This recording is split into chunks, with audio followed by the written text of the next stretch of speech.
You don't actually operate in reality. You operate in your perception of reality. And that perception is already being warped, filtered, and shaped by your past experiences, your failures, the things people told you, and the things you told yourself. You're already constantly lying to yourself, whether you know it or not. Richard Feynman said it best. Don't ever fool yourself, and you're the easiest person to fool. So the question isn't whether you're lying to yourself. The question is whether the lies you're running are working for you or against you. Most people treat their beliefs about what's possible as facts. They're not. They are stories. And the story you're telling yourself about your limits is almost certainly wrong. In this video, I'm going to show you exactly why that is and how to use it to your advantage. Not through motivation, not through positive thinking nonsense, but through a very specific and counterintuitive framework that works even when a part of you doesn't want to believe it.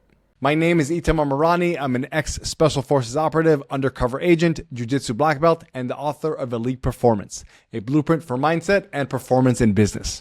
I work with 7, 8, and 9-figure entrepreneurs to find clarity, get unstuck, and achieve their highest potential while winning big. If you appreciate me making this content for free, hit the like button below. It helps me know more of what to make. With that said, let's get into it. Section 1. You don't operate in reality. You operate in your perception of it. Here's what's actually happening inside your head every time you make a decision. Your brain isn't giving you an accurate read of what's possible. It's giving you a filtered version, shaped by past experiences, past failures, moments when someone told you no. Every time you told yourself you weren't ready. That filter sits between you and reality, and it determines what you see as an opportunity versus a risk. What you see as achievable versus reckless, and what you decide to go after versus what you talk yourself out of before you even start. The problem isn't that the filter exists. Every human has a filter like this. The problem is that most people mistake the filter for reality itself. Elon Musk is a great example. He's the clearest example of someone who refuses to let the filter vote. His framework is almost brutally simple. Is this possible from a physics standpoint? If yes, the rest is just engineering, resources, and will. The filter doesn't get in the way. Now, that's extreme, and most people aren't wired like that. That level of immunity to conventional limits is very rare. But here's what most people miss. You don't need to be wired like him to get similar results. There's a different path. Basically, you lie to yourself. Or more precisely, you lie to the part of yourself that thinks it already knows your limits. The part of you that thinks it knows your limits. There is a part of you built entirely from your past and your evolutionary past that was passed on to you that believes it knows exactly what you're capable of, what you can achieve, who you can become, how far you can go. And it's wrong. Not because you're special, because that part of you isn't drawing from reality. It's drawing from your history, and your history is not your ceiling. It's just what's already happened in the past. A fixed mindset treats past experiences as a permanent verdict. A high performer treats it as outdated data. The gap between what's real and what you perceive as possible comes down to two things: your beliefs at the surface level and your identity at the core. Who you think you are determines what you think you can do. And the reality is that if you change identity, everything else will shift with it. The beautiful part is that one identity can shatter 1,000 beliefs. Basically, the opportunities you see, the risks you take, the actions that feel available to you, that's something that a change in identity or perception of your identity can change. And that's what lying to yourself actually means in practice. You don't wait until you believe the new identity to start acting from it. You act from it first, and the belief will follow. What happens when you step into a bigger identity? Scott Phillips came to me calling himself a total mediocre human being. His words. That was his genuine self-assessment. Not false modesty. He meant it. And on the surface, you can kind of see why. Scott had spent years in Narcotics Anonymous. The program helped him get clean, genuinely, and he was grateful for it. But embedded in that program was a fixed identity. Every meeting, it was the same ritual. Hi, I'm Scott. I'm still a drug addict.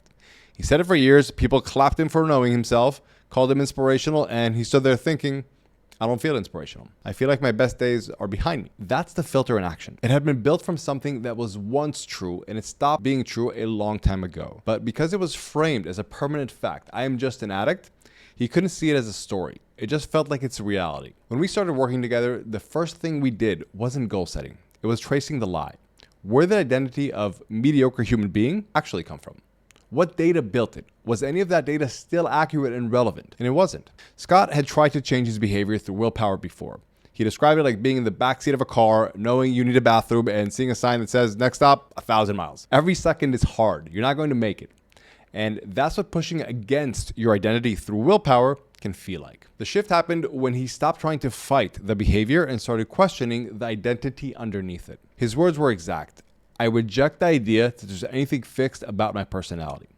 Not as an affirmation, but as a decision. He stopped accepting that old identity as a verdict and started asking a different question. Who do I need to become to get the results I'm after? Then he started operating from that persona. Before the evidence was there, before he fully believed it. He went from being not a good husband to a good one. From being a poor CEO to a phenomenal one.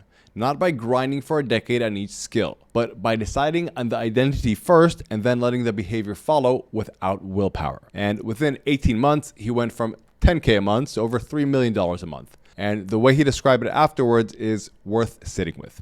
He said, I'm actually the type of guy who goes and achieves incredible things that are impossible for the current version of myself. This is the fact. He lied to himself about who he was, but that's what allows him to achieve so much success. And that's the whole story.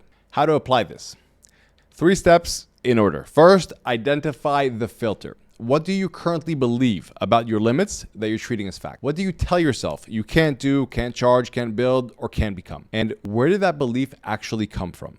Your past, not your potential. Second, name the identity you need to operate from, not the one you currently have, the one that's actually required for the results you're after. What does that person believe about themselves? How do they make decisions? What do they do that you currently avoid? And third, act from that identity before you fully believe it. This is the lie. You don't wait for conviction and full confidence.